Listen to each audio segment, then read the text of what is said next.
Kita mengucap syukur, gereja ini tanpa terasa sudah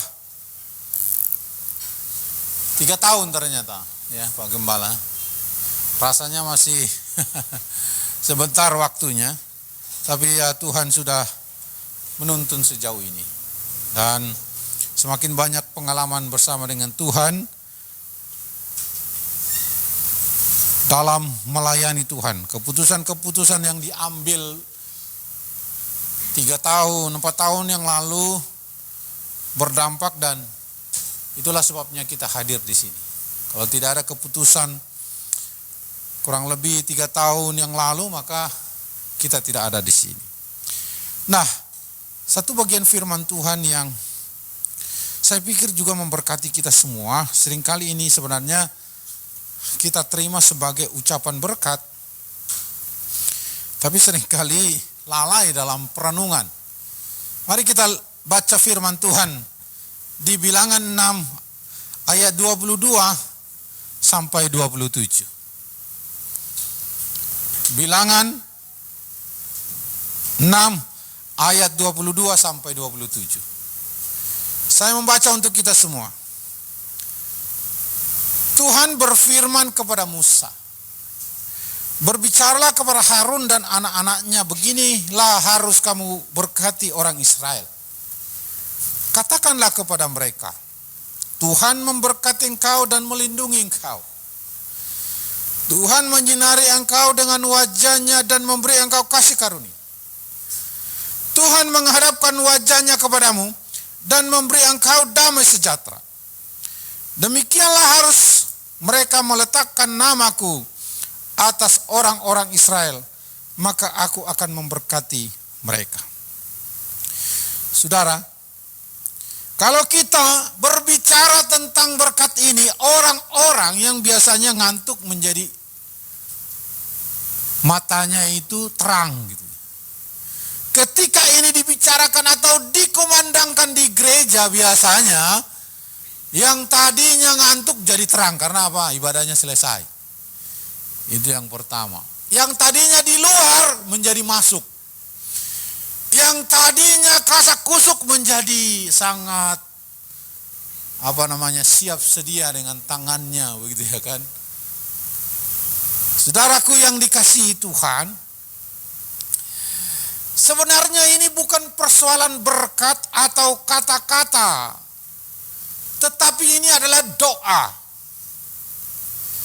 Ini bukan persoalan melebihi kata-kata motivasi, tetapi inilah dorongan bagaimana umat Tuhan menikmati kebersamaan dengan Tuhan. Berkat yang kita bacakan ini, kalau kita yang berkata, maka itulah doa yang berasal dari manusia, di mana kita percaya bahwa Allah yang campur tangan dalam kehidupan. Kalau itu adalah berasal daripada Tuhan, maka itu adalah berkat yang ditujukan kepada umat Tuhan.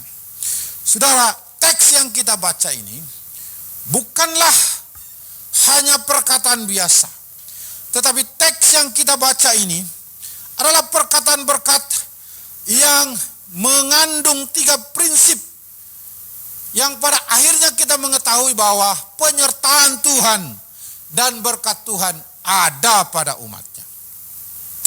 Yang pertama, mari kita lihat, Tuhanlah sumber berkat dan perlindungan bagi umatnya. Kalau kita baca ya, mari kita baca coba. Tuhan berfirman kepada Musa. Lalu ayat 24, Tuhan memberkati, Tuhan menyinari, Tuhan menghadapkan. Ada 2 kata yang menarik menurut saya dalam setiap ayat. Yang pertama, Yahweh. Kata Yahweh yang dimaksudkan di sini adalah bukan hanya sebutan kepada Allah, tetapi pengalaman bersama dengan Allah. Jadi ada sebutan Yahweh dan Elohim yang seringkali diungkapkan kepada hubungan antara Allah dengan umatnya. Manakala Yahweh disebut dengan, atau kita terjemahkan dengan Tuhan, huruf besar semua, itu menunjukkan perjanjian antara Allah yang kuat, yang erat bersama dengan umatnya. Jadi kalau dikatakan Yahweh memberkati engkau, Yahweh menyinari engkau, Yahweh menghadapkan wajahnya, orang Israel pasti paham bahwa ini adalah perjanjian yang begitu erat terikat antara mereka dengan Tuhan yang didahului oleh Tuhan. Jadi Yahweh itu adalah Allah yang menyatakan perjanjiannya kepada Tuhan. Itulah yang datang. Maka pada bagian pertama ini kita memahami Tuhan sumber berkat dari umatnya yang menjanjikan sesuatu kepada mereka. Ingat Tuhan pernah berkata begini, hai Israel, bukan karena engkau kecil aku memilih engkau, bukan karena engkau besar aku memilih engkau, tapi itu tergantung daripadaku. Bukan karena engkau kuat maka aku memilih engkau, bukan karena engkau gagah maka aku memilih engkau, tapi karena aku. Ini meyakinkan mereka bahwa Tuhanlah yang ampunya mereka dan Tuhan yang menghendaki mereka ada di sana menjadi saluran berkat bagi bangsa-bangsa yang lain. Kendati dalam posisinya mereka gagal menjadi berkat bagi bangsa lain. Jadi diberkati, disertai oleh Tuhan, fondasinya adalah Tuhan yang mengikat perjanjian. Pemeliharaannya muncul daripada Tuhan yang menjanjikan. Nah, inilah barangkali yang harus dipahami dalam posisi kita beriman. Menguatkan, meneguhkan mereka. Ini biasanya kita pahami karena mereka akan masuk di dalam daerah yang harus mereka tempati. Itu persoalannya. Ini ibarat saudara ingin memasuki satu tempat yang baru. Ya, bagi nenek moyang mereka nggak baru. Tetapi kalau sudah 400 tahun, itu 7 generasi. Mereka hanya dengar cerita nenek moyang. Bagaimana kondisi di sana mereka pasti tidak pernah mengalami. 7 generasi, bayangkan itu.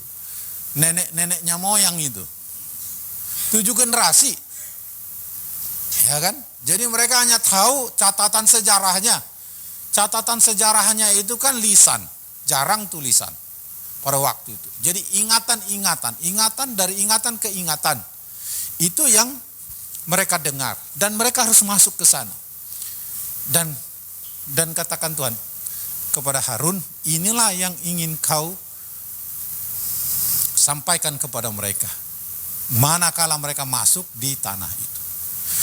Saudaraku yang dikasihi Tuhan, maka dalam konteks yang jauh kepada semua umat Tuhan, di mana kita mengalami satu ketidakpastian dalam satu tempat, satu ketidakpastian dalam menghadapi momen ke depan, dalam suatu ketidakpastian Tuhan sedang mengingatkan kita, jangan takut, jangan ragu, aku menyertai engkau, aku yang berjanji bahwa aku yang menempatkan engkau dalam satu tempat, akulah dia yang berdiri untuk engkau.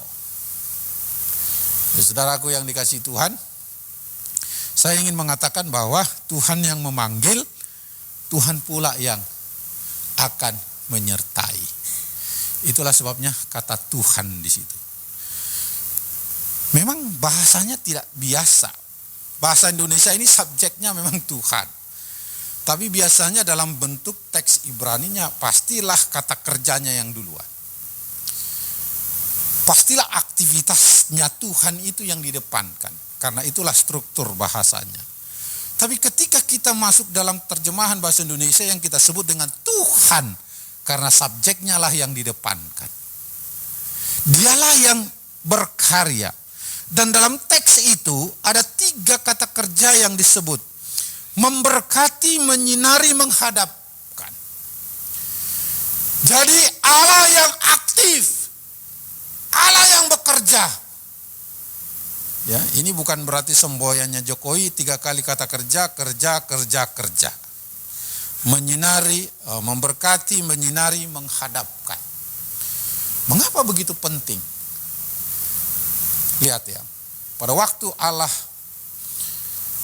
menciptakan, kata itu pun muncul. kata kerjanya. Allah beraktivitas. Pada mulanya Allah menciptakan. Allah beraktivitas. Allah bekerja. Allah menyatakan kehendaknya kepada manusia. Itulah yang menjadi dasar seharusnya orang Israel tunduk dan taat begitu mereka masuk di tanah Kanaan. Itulah seharusnya dasar bagi kita untuk tunduk dan taat dalam masuk dalam pekerjaan Tuhan. Itulah sebenarnya dasar bagi kita untuk tersungkur di hadapan Allah ketika Tuhan percayakan pekerjaannya. Dan kita akan gagah dan kuat menghadapi persoalan apapun karena Tuhan bekerja. Memberkati, melindungi, menyinari, menghadapkan. Dan Tuhan ingin berkata, aku ada untuk engkau dimanapun engkau berada. Jadi rahasia disertai, diberkati Tuhan dalam teks ini adalah Tuhan sumber berkatnya. Dalam pengertian lain, Allah adalah sumber berkat yang akan menuntun umatnya masuk ke tempat yang ditentukan bagi mereka. Maka hal yang sama Allah juga akan memberkati setiap pribadi, setiap gerejanya, setiap para pelayannya dalam melaksanakan tanggung jawabnya yang diberikan Tuhan kepadanya. Maka ketika kita mengalami kelesuhan, ingatlah ini. Tuhan terus menyertai. Ketika kita mengalami keraguan, ketika mengalami persoalan pelik apapun, ingatlah ini. Tuhan yang menyertai, melindungi. Tuhan yang menyinari. Saudara, kata menyinari, menghadapkan, itu bahasa-bahasa antropomorfis.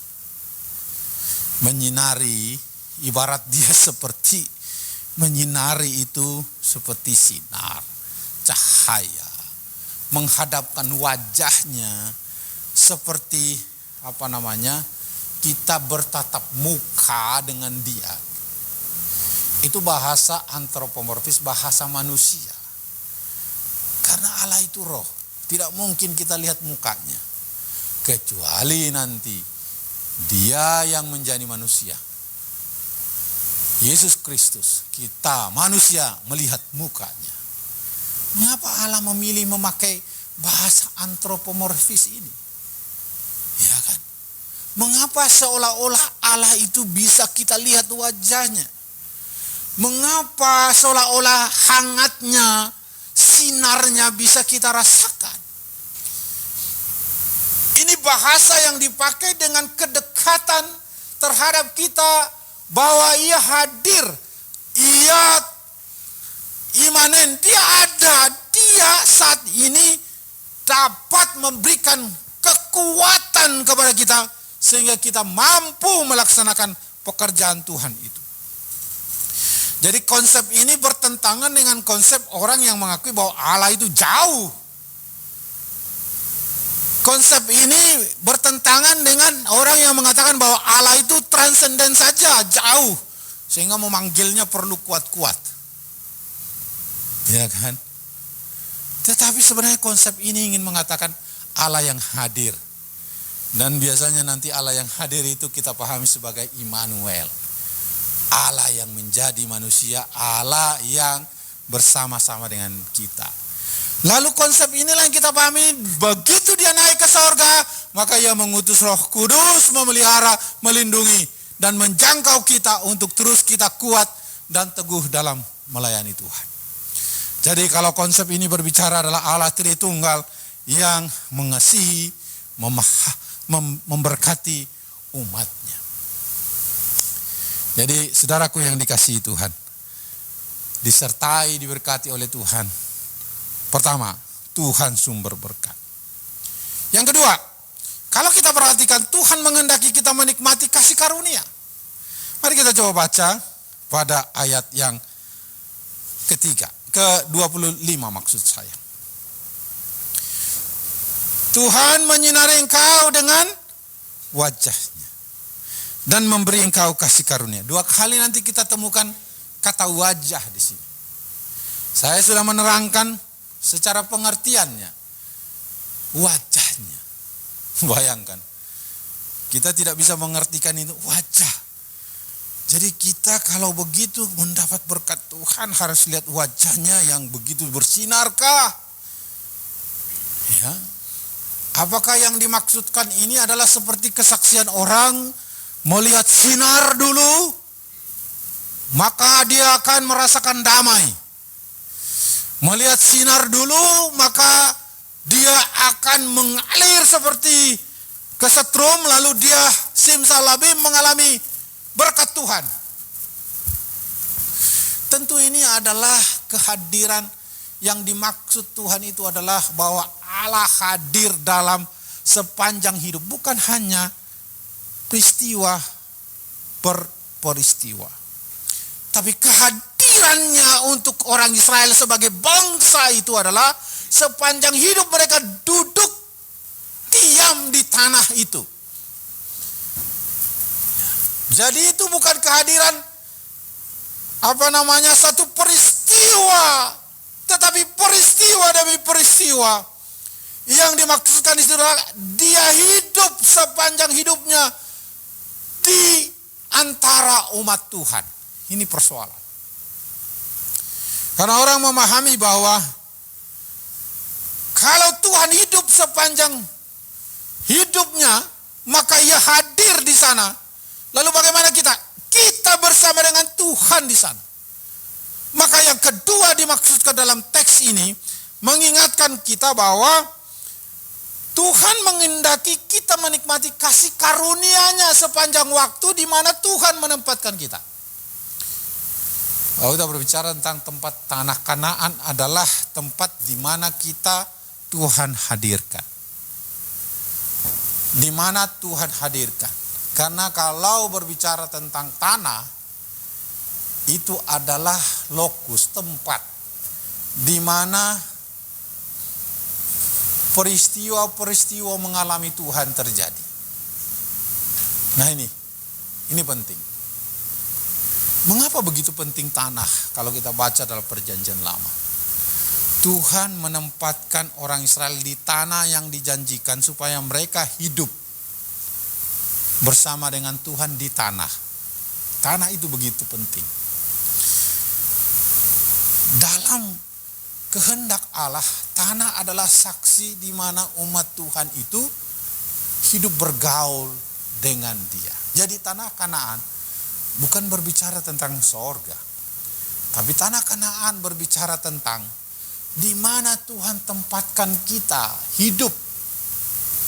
Lalu Tuhan tempatkan kita hidup dalam kota ini. Inilah tempat di mana kita sedang Tuhan taruh pada saat momen sekarang ini. Dalam jangka waktu yang Tuhan kehendaki bagi kita. Nanti ada kehendak Tuhan bagi kita menghantarkan kita di tempat yang lain. Di tempat di mana kita berpijak, sepanjang Tuhan izinkan kita di sana, disitulah tanah Kanaan, di mana Tuhan hadirkan kita untuk diberkati dan menikmati kasih karunia-Nya. Ada hubungan-hubungan yang terjadi di sana. Kasih karunia yang dimaksudkan dalam teks ini adalah kebaikan dan kemurahan. Maka di sana ada hubungan, nanti akan kita lihat hubungan secara personal.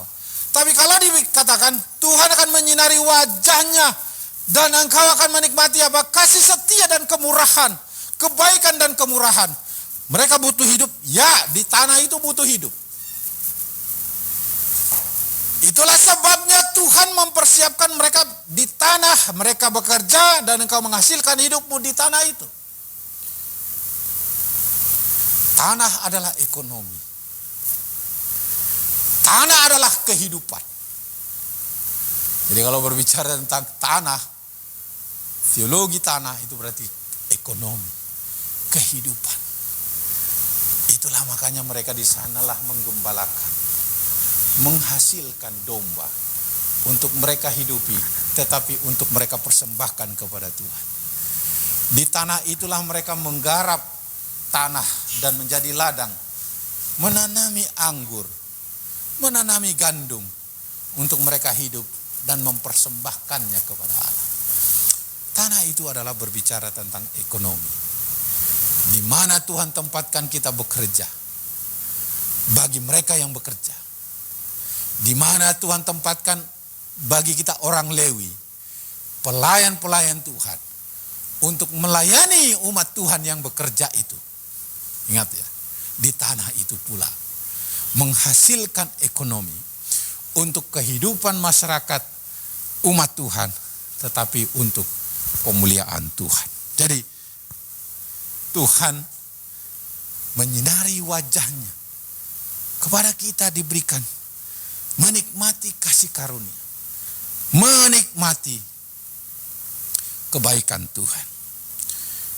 Dan ini ada nadanya bersambung dengan apa yang dikatakan oleh Tuhan dalam Ulangan 25 dalam berkat dan kutuk. Manakala engkau hidup benar di hadapan Tuhan di tanah itu, maka engkau diberkati. Manakala engkau melanggar Taurat Tuhan, melanggar Tuhan, tidak bergaul dengan Tuhan di tanah itu, maka engkau tidak diberkati. Menarik sekali. Jadi antara kehidupan dengan Tuhan selaras dengan kehidupan kita di tanah itu. Nah, ini penting. Jadi ada koreksi memang. Kenapa tanah kita gersang? Ada koreksi memang harus, kenapa ekonomi kita gersang? Tidak semua ekonomi gersang karena hubungan dengan Tuhan. Tetapi fakta-fakta ada mengakibatkan ekonomi gersang karena hubungan dengan Tuhan. Sekali lagi, tidak semua. Tetapi ada fakta-fakta Alkitab mengatakan bahwa ketika kegersangan itu muncul, seringkali dipengaruhi karena hubungan mereka dengan Tuhan. Tidak baik. Maka oleh karena itu, jangan pula akhirnya berkata begini, supaya ekonomi saya gersang maka hidup hubungan saya dengan Tuhan baik. Bukan tujuan. Sekali lagi, ekonomi baik, tanah itu subur, bukan tujuan, tetapi dampak orang hidup benar di hadapan Tuhan. Ini dasarnya. Orang kan salah paham. Teologi sukses mengatakan bahwa kita hidup benar di hadapan Tuhan supaya kita memperoleh kekayaan. Ya. Tetapi teologi Alkitabiah, kebenaran firman Tuhan, kita benar di hadapan Tuhan, dampaknya Tuhan memberkati kita. Tujuannya kita memuliakan Allah, hasilnya adalah dampak. Jadi ketika dia datang, dia adalah dampak, bukan tujuan. Kalaupun itu tidak dapat, tidak masalah karena tujuannya adalah pemuliaan Allah. Ketika tanah itu menjadi subur, kemudian domba-domba itu berlipat kali ganda, maka itulah dampak kita mengikut Tuhan. Amin. Bukan tujuan kita.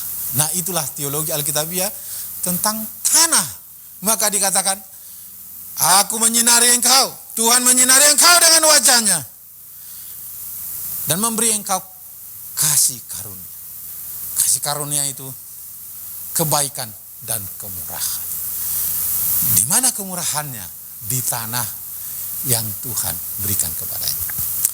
Apa tanah yang diberikan Tuhan kepada kita sekarang? Tempat di mana kita berkarya, tempat di mana kita bekerja, tempat di mana kita melayani. Itulah tanah kita. Bapak Gembala, inilah tanahnya, penggembalaannya ini. Saya itulah gereja, tanah di mana Tuhan pakai saya melayani. Bagi saudara yang studi, tempatmu itulah tanahmu sekarang. Bagi saudara yang sudah bekerja, di mana engkau bekerja, itulah tanahmu yang engkau garap. Dan di sanalah engkau menikmati kasih karunia Tuhan. Jangan lirik tanah orang lain. Sepertinya lebih hijau di sana. Tetapi Tuhan tidak menempatkan kita, engkau di tanah orang lain. Di tanahmulah engkau. Disitulah tanggung jawab Tuhan berikan. Nah, saudaraku yang dikasihi Tuhan, maka kasih karunia Tuhan ada di sana. Amin. Yang terakhir, Tuhan menghendaki kita menikmati damai sejahtera. Ini menarik. Mari kita baca begini. Tuhan menghadapkan wajahnya kepadamu dan memberi engkau apa? Shalom. Damai sejahtera. Ini menarik sekali. Tuhan memberkati engkau dan Tuhan menghadapkan wajahnya kepadamu dan memberi engkau shalom. Apa itu yang dimaksudkan oleh Tuhan dalam bagian ini damai sejahtera? Dalam bahasa Ibrani itu shalom itu bukan seperti kita ya. Sekarang orang Indonesia sudah menyapa shalom. Itu seperti selamat siang ya kan. Selamat malam begitu ya kan. Shalom. Ya, damai sejahtera. Yang sebenarnya seringkali ditanyakan kepada selamatkah orang tuamu? Biasanya dalam percakapan orang Israel pada waktu itu menanyakan yang tidak dia lihat. Selamatkah mereka? Shalomkah mereka? Ya. Tapi shalom itu sebenarnya damai sejahtera dan shalom itu berkenaan dengan hubungan-hubungan. Atau kata lain yang dimaksudkan shalom itu adalah ketiadaan perselisihan. Itu sebenarnya. Jadi kalau saya ingin berkata shalom itu berarti ada komitmen ketiadaan perselisihan. Karena shalom itu adalah keutuhan hidup kita dalam hubungan-hubungan. Baik dengan Tuhan, sesama dan diri sendiri. Shalom selalu berkenaan dengan yang kita maksudkan bahwa saya tidak menjadi persoalan bagi saya ada berdiri sini karena saya punya shalom. Tuhan sudah mendamaikan dirinya kepada saya dan saya berdamai dengan saudara-saudara dan saya tidak terbeban berdiri di sini. Dan saya tidak terbeban berdiri menyatakan siapa diri saya karena saya sudah berdamai dengan diri saya. Hilangnya perselisihan itulah damai sejahtera. Coba bayangkan seandainya kita maknai kata shalom. Tuhan menghadapkan wajahnya kepadamu dan memberi engkau shalom. Bayangkan orang Israel menikmati shalom. Hubungannya baik dengan Tuhan. Hubungannya dengan sesamanya baik. Hubungannya dengan dirinya sendiri baik. Ternyata tidak mereka lakukan. Begitu mereka ada di tanah Kanaan, mereka hubungannya rusak. Menyimpang. Mereka bikin Allah lain. Begitu mereka sampai di Kanaan, hubungannya sesama umat Tuhan rusak. Yang kaya memperdaya orang miskin. Ya. Domba orang miskin diperdaya, diambil, barang gadaian seharusnya ya kalau malam harus dipulangkan. Tetapi orang memakai itu sebagai lapik tidurnya, berpesta pora dan minum-minum. Kata firman Tuhan. Mereka memperdaya orang kecil dan orang miskin. Maka mereka tidak mempunyai shalom. Karena mereka tidak berdamai dengan sesama yang lain. Mereka berselisih dengan yang lain. Maka ketika mereka ada di tanah itu, mereka tidak menikmati berkat Allah karena mereka tidak menikmati damai. Padahal Tuhan katakan, Tuhan menghendaki setiap umat Tuhan menikmati damai. Itulah sebabnya Tuhan menghadapkan kepadamu, Tuhan menghadapkan wajahnya kepadamu dan memberi engkau damai sejahtera. Dari Tuhan damai itu ada. Tetapi manusia tidak mau menikmati damai itu dari Tuhan. Saudaraku yang dikasihi Tuhan. Dan berkat ini menembus sampai kepada kita. Tadi saya sudah terangkan. Allah yang menyertai itu adalah Allah yang Immanuel. Yang dia dari sorga menjadi manusia.